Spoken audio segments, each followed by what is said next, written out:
ومن يضلل فلا هادي له ونشهد أن لا إله إلا الله وحده لا شريك له ونشهد أن محمدا عبده ورسوله أما بعد فإن خير الحديث كتاب الله وخير الهدي هدي محمد صلى الله عليه وسلم وشر الأمور محدثاتها وكل محدثة بدعة وكل بدعة ضلالة وكل ضلالة في النار.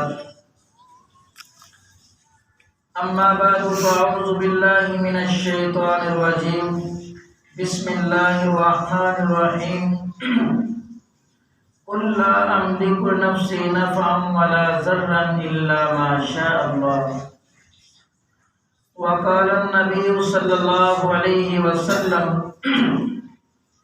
بني الإسلام على خمس: شهادة أن لا إله إلا الله وأن محمدا عبده ورسوله.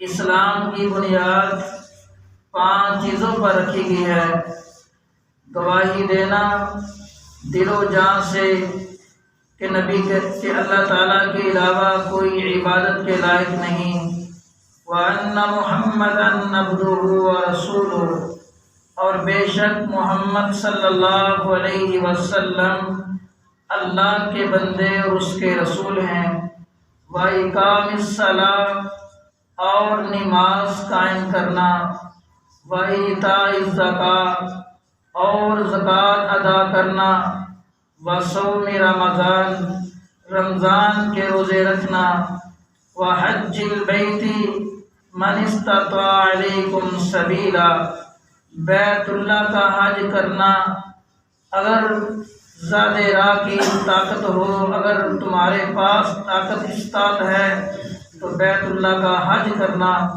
یہ اسلام کے 5 رکن ہیں، اسلام کی 5 بنیادیں ہیں جو رسول ہاشمی علیہ السلام نے ہمیں بتلائی ہیں، ہمیں سکھلائی ہیں۔ اللہ تعالیٰ کی حمد و ثنا کے بعد لاکھوں کروڑوں درود و سلام ہوں اس ہستی کائنات پر جن کا نام نامی اسم گرامی حضرت محمد الرسول اللہ صلی اللہ علیہ وسلم ہے۔ محترم سامعین کرام، کلمہ شہادت کا دوسرا جز آج میں اس کو بڑے ہی اختصار کے ساتھ آپ کے گوش گزار کرنا چاہتا ہوں کہ اللہ تعالیٰ کی توحید کے بعد بات آتی ہے رسالت کی۔ تھوڑے سے وقت میں انشاءاللہ بڑے ہی اختصار کے ساتھ آپ کو بات سمجھانے کی کوشش کروں گا۔ میرے محترم سامعین کرام اور لاؤڈ اسپیکر کے ذریعے آواز سماعت کرنے والے میرے معزز بھائیوں اور ماں اور بہنوں، جس طرح اللہ تعالیٰ پر ایمان رکھنا، نہ اللہ تعالیٰ کی ذات میں اللہ کا کوئی شریک ہے، نہ اللہ تعالیٰ کی صفات میں اللہ تعالیٰ کا کوئی شریک ہے، ایسے ہی ہمارا ایمان اور ہمارا نظریہ اور ہماری سوچ ہونی چاہیے کہ اللہ تعالیٰ کے آخری نبی جناب محمد الرسول اللہ صلی اللہ علیہ وسلم نہ آپ کی ذات میں انسانوں میں سے، نہ آپ کی ذات میں مخلوقات میں سے، نہ آپ کی ذات میں آپ کا کوئی شریک ہے، اور نہ آپ کی بات میں کوئی آپ کا شریک ہے، نہ آپ کے فعل میں کوئی آپ کا شریک ہے، اور نہ آپ کی صفات میں کوئی آپ کا شریک ہے۔ جس طرح اللہ تعالیٰ کی ذات میں، اللہ تعالیٰ کی صفات میں کوئی اللہ تعالیٰ کا شریک نہیں، کوئی اللہ کے برابر نہیں، ایسے ہی نبی کریم علیہ السلام کی ذات میں اور آپ کی صفات میں کوئی آپ کا شریک نہیں ہے۔ اللہ تعالیٰ نے آپ پاک پیغمبر کی ذات کا تعارف کرایا ہے۔ کیوں کروایا؟ قرآن پاک میں پورا قرآن آپ کی سیرت ہے۔ نبی کریم علیہ السلام کا تعارف کرایا، اور یہ بات ہمیں اللہ تعالیٰ نے سمجھائی کہ جو پہلے نبی گزرے ہیں، مثلا عیسیٰ علیہ السلام، زکریا علیہ السلام، یحییٰ علیہ السلام، موسیٰ علیہ السلام، ان کے ماننے والوں نے ان کی عزت و تکریم کرتے ہوئے ان کی عزت میں، ان کی شان میں غلو کیا، زیادتی کی، اور وہ چیزیں ان کے بارے میں بیان کی، ان کو ماننے لگے جو اللہ پاک نے انہیں ان کی کتابوں میں بتائی نہیں تھی۔ خالق فرماتے ہیں جب عیسیٰ علیہ السلام ابھی چھوٹے سے بچے تھے، 1-2 دن کے نہیں تھے بلکہ چند گھنٹوں کے تھے، جب سوال کرنے والوں نے سوال کیا، کہا قال انی عبد اللہ، میں اللہ کا بندہ ہوں اور اللہ تعالیٰ کا رسول ہوں۔ پھر کہنے والوں نے، عیسیٰ علیہ السلام کے ماننے والوں نے ہی کیا کہہ دیا کہ یہ الہ ہیں، ان کو الہ قرار دیا، اللہ تعالیٰ کے برابر قرار دیا۔ وقالت الیہود عزیر ابن اللہ، عزیر علیہ السلام کی امت کے لوگوں نے، عزیر علیہ السلام کو ماننے والوں نے کہا کہ ہمارے نبی عزیر علیہ السلام نعوذ باللہ اللہ کے بیٹے ہیں۔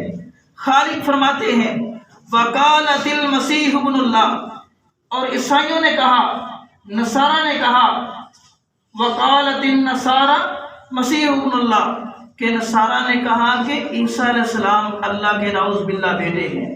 قل هو اللہ احد اللہ الصمد لم یلد ولم یولد ولم یکن له کفوا احد۔ خالق و مالک ذات کے اعتبار سے، صفات کے اعتبار سے اکیلے ہیں، اس کا کوئی شریک نہیں، نہ کوئی اس کی اولاد ہے اور نہ اللہ تعالیٰ کسی کی اولاد ہے۔ اللہ پاک نے یہ باتیں ہمیں سمجھائی ہیں، بتلائی ہیں کہ دنیا کائنات کے لوگوں، جس طرح ان لوگوں نے میرے بتائے ہوئے طریقے کے مطابق اپنے نبی کی شان اور عزت تقریب نہیں کی، بلکہ بہت آگے نکل گئے، وہ گمراہ ہوئے، ان کا اسلام کے ساتھ کوئی تعلق نہیں، میرے انعامات کے وہ مستحق نہیں ٹھہریں گے۔ جو تعریفیں میں نے اپنے پیغمبر کے لیے تورات میں، انجیل میں، زبور میں بیان کی ہیں، وہ ان کے ذریعے چرچے کرتے بھی رہیں، لیکن وہ گمراہ ہیں، کیونکہ وہ میرے صرف جو میں نے تعریفیں بتائی ہیں ان کے اوپر نہیں ٹھہرے بلکہ آگے نکل چکے ہیں۔ اللہ پاک نے ہمیں یہ سمجھانے کے لیے وہی باتیں اپنی کتاب میں نقل کر دی ہیں کہ میں اس امت میں اپنا آخری پیغمبر بھیج رہا ہوں، جو جناب ابراہیم علیہ السلام کی دعا بن کر آئیں گے۔ ابراہیم علیہ السلام دعا کرتے ہیں، اے اللہ ان میں سے ایک نبی بھیج دے، رسولا منہم، جو انہی میں سے ہو، جو انہیں حکمت اور دانائی کی باتیں بتائے۔ ابراہیم علیہ السلام کی اس بات کو اللہ تعالیٰ نے اپنے قرآن میں بیان کیا ہے کہ کہیں میرے پاک پیغمبر کی امت کے لوگ انہی جیسے کام کرنا شروع نہ کر دیں جو وہ کیا کرتے تھے۔ آپ علیہ السلام نے فرمایا، صحیح البخاری کی روایت آپ کے سامنے پیش کر رہا ہوں، فرمایا میرے صحابہ، میں اللہ کا بندہ ہوں اور اللہ کا رسول ہوں، اسی میں ہی مجھے شرف حاصل ہے۔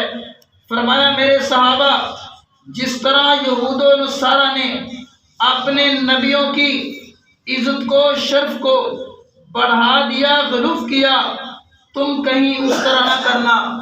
آئیے پاک پیغمبر علیہ السلام کی ذات کا تعارف کرتے ہوئے قرآن پاک کی آیت آپ کے سامنے پیش کروں کہ جو نظریہ، جو سوچ یہود و نصارہ نے اپنے پیغمبروں کے بارے میں پیش کی تھی، اللہ پاک نے فرمایا کہ اے نبی، میں آپ کے اوپر قرآن نازل کر رہا ہوں اور آپ کو حکم دے رہا ہوں کہ آپ ان سے کہہ دو یہ صفتیں اللہ کی ہیں، مجھ میں داخل نہ کرنا۔ بسم اللہ الرحمن الرحیم۔ قل لا املک لنفسی نفعا ولا ضرا الا ما شاء اللہ۔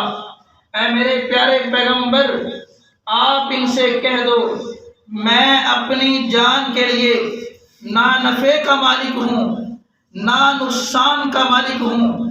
وَلَوْ كُنْتُ أَعْلَمُ الْغَيْبَ لَاسْتَكْثَرْتُ مِنَ الْخَيْرِ، فرمایا اگر میں اپنی جان کے لیے نفع اور نقصان کا مالک ہوتا تو پھر اور میں پوشیدہ باتوں کو جانتا ہوتا تو فرمایا کہ آپ ان سے کہہ دو پھر میں اپنے لیے بہت سی خیر نازل کر لیتا، پھر میں اپنے لیے بہت سی خیر جمع کر لیتا۔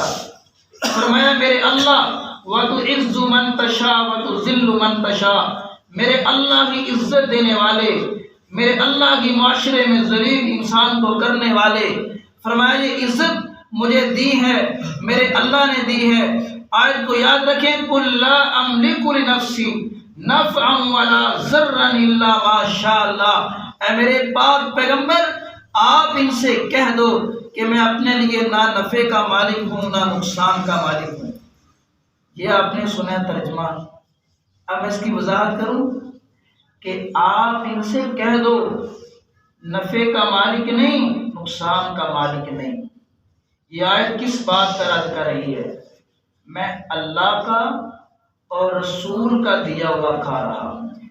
میرے پیارے بھائیوں، نبی کریم علیہ السلام کو اللہ نے حکم دیا ہے کہ آپ ان سے کہہ دو رزق کا اختیار میرے پاس نہیں، نفع کا اختیار میرے پاس نہیں، نفع کا نقصان کا اختیار میرے اللہ کے پاس ہے۔ آگے الفاظ سنیں، وَمَا مَسَّنِيَ السُّوءُ، اگر میرے پاس اختیار ہوتا تو پھر مجھے کبھی تکلیفیں نہ پہنچتی۔ اللہ نے مجھے آزمانے کے لیے تکلیفیں دی، میں نے ان کو برداشت کیا۔ وَرَفَعْنَا لَكَ ذِكْرَكَ، انہی کے ذریعے ہی میرے اللہ نے میرا مرتبہ میرا مقام بلند کر دیا۔ آگے اگلی آیت کہ اللہ تعالیٰ کے پاس ہی وَلِلَّهِ غَيْبُ السَّمَاوَاتِ وَالْأَرْضِ، اللہ کے پاس ہی غیب کے خزانے ہیں اور ہر جگہ حاضر اور ناظر اللہ تعالیٰ ایک وقت میں اپنی ذات کے پاس سے عرش کے اوپر ہے۔ پوری دنیا پر اللہ تعالیٰ کی نظر ہے، اللہ تعالیٰ کے علاوہ کوئی بھی جان نہیں جو ہر وقت ہر جگہ پہ موجود ہو۔ تو نبی کریم علیہ السلام کے بارے خالق مالک نے اس بات کو بیان کر دیا کہ کہیں اس امت کے لوگوں کا یہ بھی عقیدہ اور نظریہ یہ سوچ نہ بن جائے۔ آپ علیہ السلام نے احادیث کے ذریعے بھی اس بات کو سمجھا دیا ہے۔ خالق و مالک نے قرآن پاک میں بات بیان کی ہے۔ سورۃ یونس سورۃ یوسف آیت نمبر 2 میں فرمایا میرے پیغمبر ہم آپ کو قصہ بیان کر رہے ہیں یوسف علیہ السلام کا۔ اس وقت اس موقع پہ آپ پاس نہ تھے، اور صحیح بخاری کی روایت آپ کے سامنے بیان کرتا جاؤں کہ ایک عورت مسجد نبوی کی صفائی کیا کرتی تھی، آتی مسجد نبوی کی صفائی کرتی تو نبی کریم علیہ السلام نے چند دن اسے دیکھا نہ۔ صحابہ کرام سے پوچھا میرے صحابیوں وہ عورت کہاں گئی؟ تو آپ علیہ السلام کو بتایا گیا کہ یا رسول اللہ صلی اللہ علیہ وسلم وہ تو وفات پا چکی ہے۔ تو آپ پاک پیغمبر علیہ السلام نے کہا میرے ساتھ چلو مجھے اس کی قبر دکھاؤ، میرے ساتھ چلو مجھے اس کی قبر دکھاؤ۔ آپ اس کی قبر پر گئے، آپ نے دعا مانگی۔ ایک روایت میں آتا ہے آپ نے جنازہ پڑھا، آپ اس کی قبر پر گئے، آپ نے دعا مانگی۔ اس سے نکلنے والا مسئلہ کیا ہے کہ پاک پیغمبر علیہ السلام کو جس بات کی خبر اللہ تعالیٰ ہی دیتے اسی کا آپ کو علم ہوتا، جس بات کی خبر اللہ تعالیٰ نہ دیتے اس کا آپ کو علم نہ ہوتا۔ صحیح بخاری کی ایک اور روایت بھی سماعت کریں کہ پاک پیغمبر علیہ السلام نے فرمایا جب میں معراج پر گیا، ایک ہی رات میں مسجد حرام سے مسجد اقصیٰ تک، مسجد اقصیٰ سے آسمان تک گیا، جہاں اللہ کو قبول تھا وہاں میں گیا۔ تو پھر فرمایا نبی کریم علیہ الصلوۃ والسلام نے، جب میں واپس آیا، بیت اللہ میں جگہ ہے حتیم، جب میں حتیم کے پاس کھڑا تھا، لوگ مجھ سے سوال کرنے لگے بیت المقدس کے بارے میں، بیت المقدس کی نشانیاں، علامتیں مجھ سے پوچھنے لگے۔ تو میں اس دن جتنا پریشان ہوا تھا اس سے زیادہ میں کبھی پریشان نہیں ہوا تھا۔ مجھے وہ چند چیزیں بیت المقدس کی بھول گئی، رب تعالیٰ نے میرے سامنے لا کر مسجد اقصیٰ کو میرے سامنے لا کر کھڑا کر دیا۔ آپ کیا فرما رہے ہیں؟ مجھ سے سوال کیا مشرکین مکہ نے بیت المقدس کے بارے میں کہ مجھے چند چیزیں بھول گئی تو میں بڑا پریشان ہوا۔ اچانک میں دیکھا کہ اللہ نے مسجد کو میرے سامنے کر دیا ہے۔ یہ ہے میرے پاک پیغمبر کا معجزہ۔ آئیے میرے بھائی اپنے عقیدے کی اصلاح کریں کہ پاک پیغمبر بھی جہاں ایک جگہ پہ کھڑے ہیں وہ اپنے سامنے کی چیزوں کو دیکھ سکتے ہیں، دوروں میل کے فاصلے پر چیزیں ان کو نہیں دیکھ سکتے۔ فرمایا میرے پاک پیغمبر نے الفاظ دیکھیں کہ اللہ تعالیٰ نے لا کر میرے سامنے کھڑا کر دیا کہ آپ ایک جگہ پہ جمع ہوتے ہیں، وہاں ہی حاضر ہیں، اور کی چیزوں کو نبی کریم علیہ الصلوۃ والسلام نہیں دیکھتے۔ میرے محترم سامعین کرام، ہم اپنے عقیدے کی اصلاح کریں، جو نظریہ، جو سوچ پاک پیغمبر علیہ الصلوۃ والسلام کے بارے اللہ کے قرآن نے ہمیں دیا ہے اس کو اپنائیں اور اس کے اوپر ہی ہم عمل کریں۔ اور تیسری بات کہ نبی کریم علیہ الصلوۃ والسلام کے سائے کے بارے میں بات کی جاتی ہے کہ آپ کا سایہ نہیں تھا۔ میرے بھائیوں، پاک پیغمبر علیہ السلام کا سایہ تھا۔ سایہ کہہ کر آپ کی تعریف ہے، سایہ کہہ کر آپ کی تعظیم ہے، سایہ نہ کہیں تو آپ کی تعریف نہیں، آپ کی تعظیم نہیں بلکہ توہین ہے۔ ابراہیم علیہ السلام نے دعا کی تھی انہی میں سے میرا پیغمبر ہو، لیکن یوحا الیہ، جس کے اوپر وحی آتی ہو، اور ان جیسا اللہ نے پیدا نہ کیا ہو۔ آگے چل کر میں آپ سے دو باتیں کرتا ہوں۔ تو پاک پیغمبر علیہ الصلوۃ والسلام کی حدیث سنیں۔ نبی کریم علیہ الصلوۃ والسلام اپنی دو ازواج سیدہ میمونہ اور سیدہ زینب کے ساتھ جا رہے ہیں۔ یہ مسند احمد کی 25,002 نمبر روایت ہے، اور ابو داؤد میں موجود ہے کہ نبی کریم علیہ الصلوۃ والسلام سفر میں جا رہے ہیں۔ ایک اونٹ پاک پیغمبر علیہ السلام کے پاس تھا، ایک اونٹ سیدہ میمونہ کے پاس تھا، دو اونٹ سیدہ زینب کے پاس تھے۔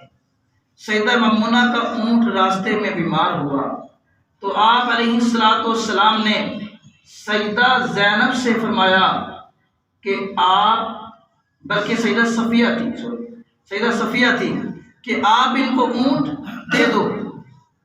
وہ فرماتی ہے میں اس یہودوں کو اونٹ کیوں دوں؟ تو پاک پیغمبر علیہ الصلوۃ والسلام بڑے ناراض ہوئے۔